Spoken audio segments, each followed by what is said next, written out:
ये है दिल्ली दर्पण।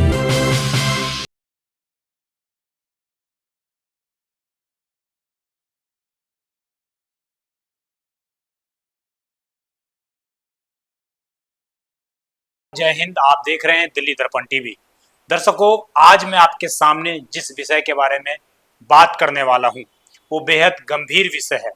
हमारे आधुनिक समाज में लगातार इसके कारण कई दुष्परिणाम आ रहे हैं। हमारी पुलिस, हमारे राजनीतिक नेता, हमारे कानून सभी इन चीज़ों से परेशान हैं। यहाँ तक कि उत्तर प्रदेश की सरकार ने कुछ समय पहले इसके ऊपर कानून भी बनाए। इसके अलावा अन्य राज्यों के सरकारों ने भी इसके ऊपर कानून बनाए। मैं दर्शकों आज बात करने वाला हूं आप सभी के सामने लव जिहाद के एक ऐसे मामले के बारे में जिसने फिर से समाज को आईना दिखाने का काम किया है। फिर से ये बताने का प्रयास किया है कि क्या वास्तविक रूप में भारत के अंदर एक विशेष समुदाय के द्वारा एक विशेष समुदाय को टारगेट बनाया जा रहा है। क्योंकि उत्तर प्रदेश और दिल्ली से एक ऐसा मिला जुला मामला सामने आया है जिसने फिर से ये सवाल उत्पन्न कर दिए हैं कि आखिरकार हमारे समाज को होता क्या जा रहा है। हमारे समाज में ये सोच कहां से उत्पन्न हो रही है कि अपने धर्म को छिपाकर, अपने नाम को छिपाकर, अपनी पहचान को छिपाकर प्रेम किया जाए, और जब वो प्रेम सफल ना हो तो उस प्रेम के जाल में उसकी मौत तक करवा दी जाए। इस तरह के मामले सामने आए हैं। परंतु आज मैं जिस मामले का आप सभी के सामने उल्लेख करने वाला हूं, ये मामला दर्शकों 2022 से पहले का है, जब एक लड़की को जो उत्तर प्रदेश की रहने वाली है, उसको दिल्ली में रहने वाले एक युवक से मोहब्बत होती है, प्यार होती है, वो भी सोशल मीडिया के थ्रू, फेसबुक के माध्यम से फ्रेंडशिप होती है। फिर धीरे धीरे बातचीत आगे बढ़ती है।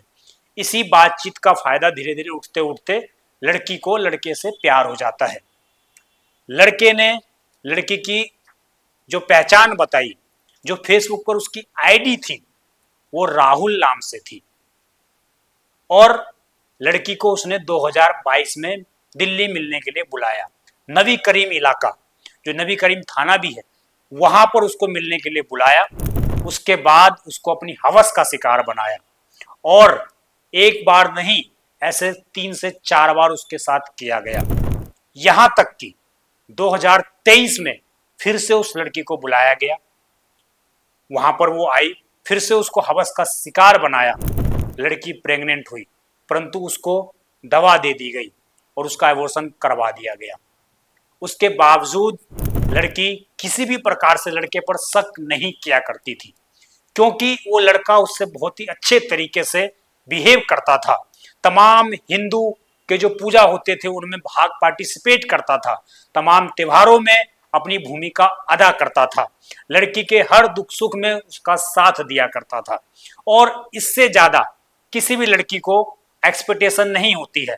वो यही चाहती है कि जिससे वो प्रेम करे, जिससे वो मोहब्बत करे, वो उसकी संस्कृति को अपनाए, वो उसके धर्म के साथ जुड़ा रहे, वो उसके परिवार के साथ जुड़ा रहे, वो उसके हर दुख सुख में उसका साथ दे। और ऐसा ही उस राहुल ने भी किया। परंतु अब जब 3 साल का ये रिलेशन चलते चलते 2025 आ गया, तो लड़की ने लड़के से बोला कि अब मैं ज्यादा दिन तक ऐसे नहीं रह सकती, मुझ पर घर वाले दबाव बनाने लगे हैं कि मुझे शादी कर लेनी चाहिए, तो मैं चाहती हूं कि तुम मुझसे शादी करो। बस यही वो मसला था जिसके कारण लड़का फंस चुका है, और अब उसको दिल्ली पुलिस गिरफ्तार कर चुकी है। वो जेल की सलाखों के पीछे हैं। आपको बता दें, जब जांच पड़ताल की गई तो जो मैंने जानकारी आपको बताई कि फेसबुक के माध्यम से दोस्ती की, फिर लड़की को नबी करीम इलाके में बुलाया, होटल में उसके साथ शारीरिक संबंध बनाए, और ध्यान रखिएगा ये सब कुछ उसने नाम छिपा कर किया। उस समय उसका नाम राहुल था। 2025 में जब लड़की ने उससे बार बार शादी के लिए कहा, तो उसने इन सब चीजों को दरकिनार करते हुए लड़की को प्रेशर डाला, लड़की के सामने एक शर्त रख दी। शर्त ये कि आपको अपना धर्म परिवर्तन करना होगा।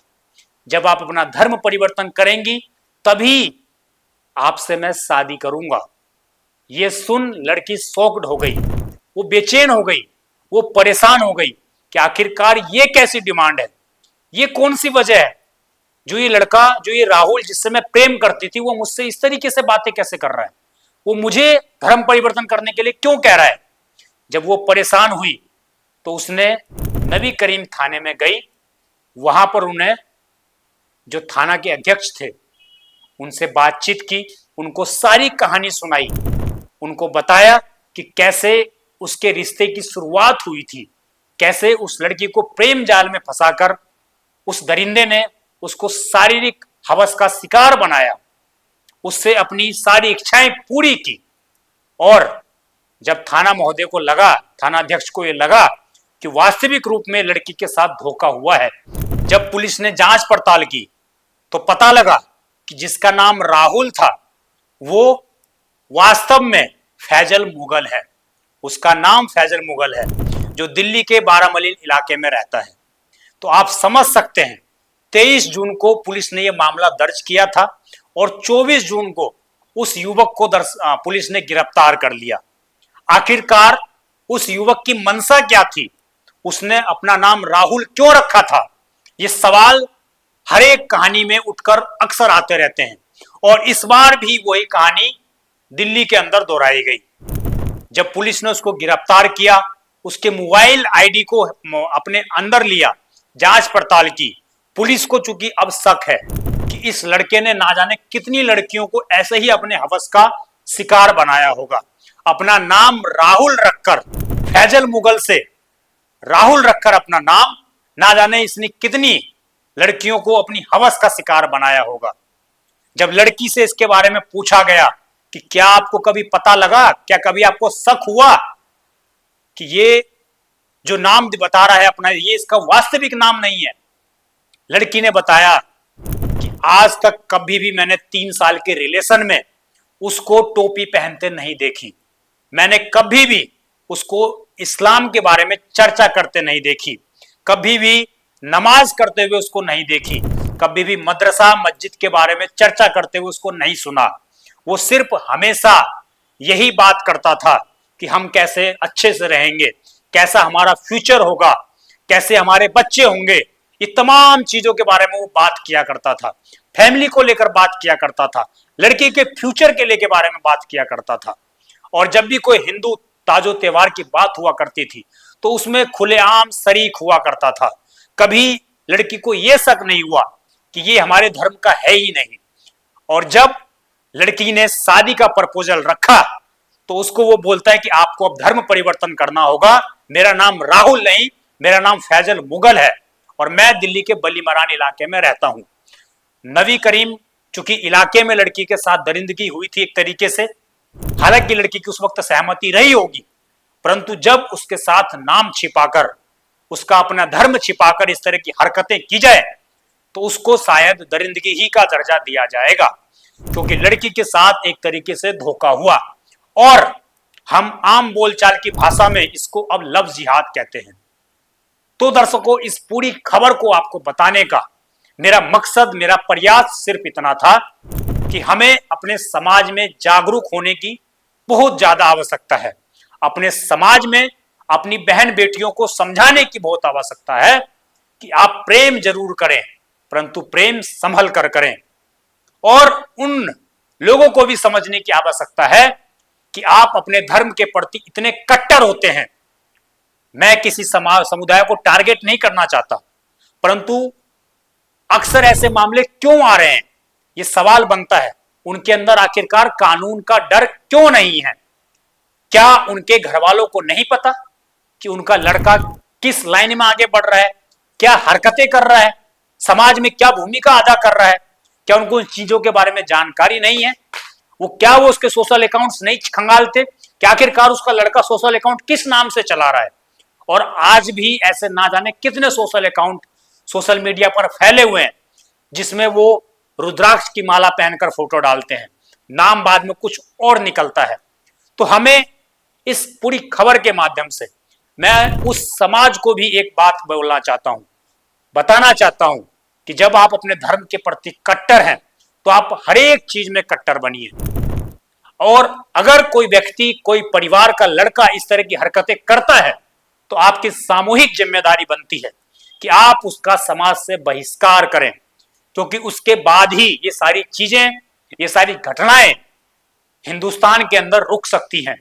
नहीं तो अगर इसी तरह की ये घटनाएं बढ़ती रही तो हो सकता था आज तो वो लड़की बच गई, क्योंकि वो धर्म परिवर्तन नहीं करा उसने, और अगर वो धर्म परिवर्तन कर कर वहां आ जाती तो शायद वो लड़की उस संस्कृति में अपने आप को नहीं ढाल पाती, और होता ये कि 1-2 साल के बाद हमारे पास खबर ये आ सकती थी कि वो लड़की अब इस दुनिया में नहीं रही। तो कुल मिलाकर इस बात का, इस पूरी खबर का संचय यही था कि हमें दोनों ही समाज के, दोनों ही धर्म के लोगों को जागरूक और सतर्क होने की आवश्यकता है, क्योंकि ऐसे लोग समाज के लिए कीटनाशक बन चुके हैं, समाज के लिए कीड़ा बन चुके हैं। वो हमारे समाज को अंदर ही अंदर खोखला करते जा रहे हैं, हमारे विचार को, हमारे हिंदू संस्कृति को, हमारे हिंदुस्तान की संस्कृति को खोखला कर रहे हैं। तो हमें ऐसे लोगों से सावधान और सतर्क होने की आवश्यकता है।